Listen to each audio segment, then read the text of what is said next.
सबसे पहले अपने भाई से विच्छेद है। सबसे पहले आप अपने परिवार को जोड़ो तो धर्म से जोड़ पाएंगे बच्चों को। संस्कार कहाँ से आएंगे? हम अपने बच्चों से, अपने भाई से, अपनी बहन से, अपनी बुआ से बच्चों को बोलने नहीं देते। धर्म तो बहुत दूर की बात रह गई। सबसे पहले अगर कहीं मजबूती मिलेगी तो परिवार से मिलेगी। हम सबसे पहले बड़ी गलती यही कर रहे हैं। आज एक और बात कहूंगा, बुरा मत मानना, हिंदू धर्म या सनातन धर्म के लोग सिर्फ सोशल मीडिया वीर होके रह गए, इससे ज्यादा कुछ नहीं। इस ग्रुप की पोस्ट उठा के उस ग्रुप में डाल दो, उस ग्रुप की पोस्ट उठा के उसमें, यह नहीं सोचते कि इस विषय पर हमने क्या डिसीजन लिया। सिर्फ पोस्ट फॉरवर्ड करना ही हमारा काम है क्या? आज भारत के अंदर, बांग्लादेश के अंदर भी इतना अत्याचार हुआ, क्या किया हम लोगों ने? हमारे राजनेताओं पे हम लोग दबाव नहीं बना सकते? जब भी कोई राजनीतिक या सामाजिक आयोजन होता है, सबसे पहले अगर हम बुलाते हैं तो राजनेताओं को बुलाते हैं, जबकि हकीकत में यह है कि हमको उनको आईना दिखाना चाहिए कि आप अगर हमारे सनातन धर्म के लिए कुछ नहीं कर सकते हो तो आपको इस पद पर रहने का कोई अधिकार नहीं है। कड़वी बातें कहनी चाहिए, लेकिन हम लोग नहीं कहते हैं। सिर्फ आते हैं, नेता के साथ में सेल्फी ली और उसमें हम खुश हो जाते हैं, चाहे वह नेता हमारे को जानता ही नहीं है। आज हमारे सनातन धर्म में सबसे गलत बात यह है कि कहीं पर भी चले जाते हैं तो हर मंदिर के अंदर वीआईपी दर्शन के नाम पे लूट मची हुई है। आज सुबह यहां भी गए थे हम लोग, खुले में करीब 15-20 लोग खड़े थे।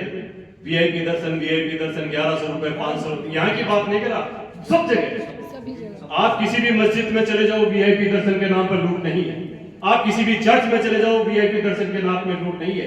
आप किसी भी गुरुद्वारे में चले जाओ, वीआईपी दर्शन के नाम पे लूट नहीं है। तो सिर्फ सनातन धर्म में क्यों? इन मुद्दों को हम देख ही नहीं पाते। एक व्यक्ति जो हजारों किलोमीटर से चलकर मंदिर के दर्शन करने के लिए आता है, उसे चंद सेकंड के अंदर धक्का देके वहां से गार्ड बाहर निकाल देते हैं। सिर्फ 200 रुपए में आप वीआईपी हो गए। वीआईपी का मतलब होता है वेरी इंपॉर्टेंट पर्सन। या तो आप अधिकारी होने चाहिए या कोई मंत्री होने चाहिए, उसे कहते हैं वीआईपी। लेकिन हमने वीआईपी को सिर्फ 200 रुपए में बना दिया कि 200 रुपए दो आप वीआईपी बन जाओ। इन चीजों का हम विरोध ही नहीं करते।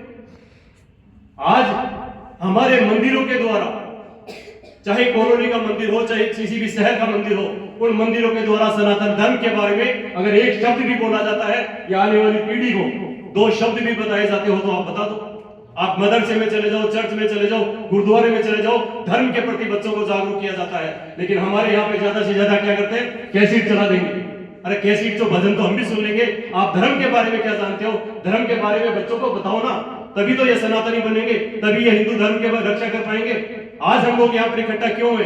हमारी खुद की प्रॉपर्टी हुई, दूसरे धर्म के लोग वहां पर कब्जा करके बैठे। ये कमी हमारी नहीं, हमारे जो द्वारा चुने गए राजनेता है उनकी कमी है। क्योंकि ये लोकतंत्र है। लोकतंत्र के अंदर जब तक हम लोग ये फोटो खिंचाने का ये जो चलन है वो बंद नहीं करेंगे और हमारे राजनेताओं को आईना नहीं दिखाएंगे, तब तक हमारे धर्मों पर, हमारे परिवारों पर और हमारे मकानों पर यूं ही कब्जे होते रहेंगे। आज किसी भी शहर के अंदर आप चले जाओ, वहां से लोग, एक अगर मुसलमान आ जाता है तो हिंदू धर्म के लोग, सनातन धर्म के लोग पलायन करना शुरू कर देते हैं। क्यों? इतना दहशत क्यों? इतना डर क्यों? हम हिंदू हिंदू हिंदू सिर्फ बस चिल्लाते, बताया ना, सोशल मीडिया वीर है, इसके अलावा कुछ नहीं। आज अगर मेरे पे कोई विपत्ति आती है तो मेरा पड़ोसी है, चाहे मेरा भाई हो, चाहे दूसरे, हम लोग एक तो जातियों में बढ़ चुके हैं। जातियों की वजह से हम लोग सनातनी कमजोर हो चुके हैं। इनमें भी है जातियां, इनमें भी तेली है, धान के हैं, वो अलग अलग कुरैशी है, कई है। लेकिन अगर इनको पूछा जाता तो ये कहते हैं कि हम मुसलमान हैं। लेकिन हम लोग, हमारा जाति पहले बताते हैं कि मैं राजपूत हूं, मैं ब्राह्मण हूं, मैं बढ़िया हूं, मैं फलाना हूं, मैं ढीकड़ा हूं। ये कोई नहीं कहता कि मैं सनातनी हूं या मैं हिंदू हूं। बात बहुत है, हर छोटी छोटी बात को हम लोगों को समझना चाहिए, गौर करना चाहिए, लेकिन हम नेग्लेक्ट कर देते हैं। मैं हर 5 या 7 दिन के अंदर एक वीडियो कोई ना कोई विषय को लेकर डालता रहता हूं। अभी परसों 26 जनवरी गई थी, 90% लोग, हम लोग यहाँ पर बैठे हैं। आप खुद बता दो कि आपने तिरंगा को जाकर सलामी दी? हम लोग सिर्फ एक छुट्टी का दिन मानते हैं कि आज 15 अगस्त आ गई, आज 26 जनवरी आ गई, हम लोग अगर तीसरी कर लिए, एक छुट्टी बढ़ गई। बस सरकारी ऑफिसों में लोग जाते हैं, मजबूरी के बस जाते हैं, स्कूलों में बच्चे जाते हैं, मजबूरी के बस जाते हैं। हम कुछ भी नहीं कर रहे। तिरंगे को हम लोग, जो सड़कों पे आज हमारा जो तिरंगा है, राष्ट्रीय ध्वज है, वह चौराहे पे दिखता है।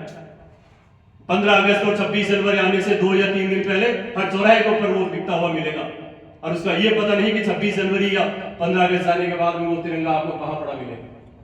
तो हमारे अंदर भावना है ही नहीं।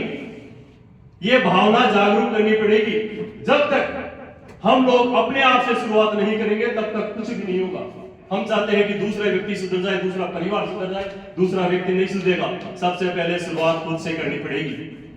आपने मेरा परिचय दिया कि मैं समाज में फैली हुई व्याप्त कुरीतियों के लिए विचारों के माध्यम से समाज में परिवर्तन का प्रयास करने का पिछले 8-10 साल से प्रयास कर रहे हैं हम लोग सभी मिलकर। 7-8 राज्यों के अंदर मैं जाता भी रहता हूं। जब तक मेरे अंदर बुराई है तो मैं उस बुराई के बारे में दूसरे को नहीं कह सकता। मैं राजपूत समाज से बिलोंग करता हूं, राजस्थान से बिलोंग करता हूं, बचपन से मैंने देखा है आज हमारे पास में 1-1, 2-2 बीघा जमीन भी नहीं बची और कहीं ना कहीं उसका बहुत बड़ा कारण रहा है तो शराब और दहेज रहा। मैं कहता हूं कि सार्वजनिक रूप से शराब का बहिष्कार कर दो। जब भी शादी ब्याह के अंदर गोल टेबलें लगाई जाती है उनका बहिष्कार करो, लेकिन खुद से करो ना शुरुआत। लेकिन हम लोग करते नहीं। हमारे पास में कोई भी व्यवस्था नहीं होती है, चाहे हमारे को कर्जा लेना पड़े, लेकिन उस 1 रात के 3 घंटे के दिखावे के लिए हम लोग 25 साल की मेहनत बर्बाद कर देते हैं। आज अभिशाप बन चुका है दहेज। आज भ्रूण हत्या क्यों हो रही है सर? उदाहरण दो आप इनका। ये सामने बैठी हुई एक से एक प्रतिभाएं हैं इनका। अगर इनको भी भ्रूण हत्या में उसी समय गर्भ के अंदर मार दिया जाता तो ये प्रतिभा यहां सामने थोड़ी आती।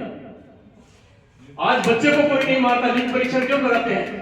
ये सिर्फ जानने के लिए कि बच्चा गर्भ के अंदर है, वो बच्चा है या बच्ची है। अगर बच्ची है तो उसे पेट के अंदर ही मार दिया जाता है, क्यों? इस विषय पे कोई बात नहीं करना चाहता। वर्तमान परिस्थितियों पे कभी कोई भी बात नहीं होती। चाहे आप किसी महापुरुष की जयंती मना लो, चाहे सामाजिक आयोजन कर लो, उनके अंदर अगर बुलाना चाहिए तो मेरा व्यक्तिगत मानना है कि इन जैसे संतों को बुलाओ, आईएएस को बुलाओ, आरएएस को बुलाओ, आरजेएस को बुलाओ, इन वकीलों को बुलाओ, ताकि बच्चों को कुछ मोटिवेशन मिल सके।